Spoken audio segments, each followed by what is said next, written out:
भारतीय सैन्याच्या ऑपरेशन सिंदूरमधील शौर्य गाथेच्या गौरवार्थ भाजपतर्फे राज्यभरात तिरंगा रॅली काढण्यात आली। सोलापुरात देखील या रॅलीचं आयोजन करण्यात आलं होतं।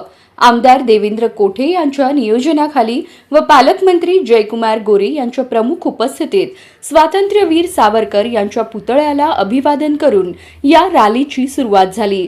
या प्रसंगी माजी खासदार जयसिद्धेश्वर शिवाचार्य महास्वामी, आमदार सचिन कल्याण शेट्टी, भाजप सोलापूर ग्रामीण जिल्हाध्यक्ष चेतनसिंह केदारी, भाजपचे माजी शहराध्यक्ष विक्रम देशमुख, शहराध्यक्ष रोहिणी तडवळकर व इतर पदाधिकारी उपस्थित होते। पण या रॅलीला भाजपचे आमदार सुभाष देशमुख, आमदार विजयकुमार देशमुख यांनी दांडी मारली।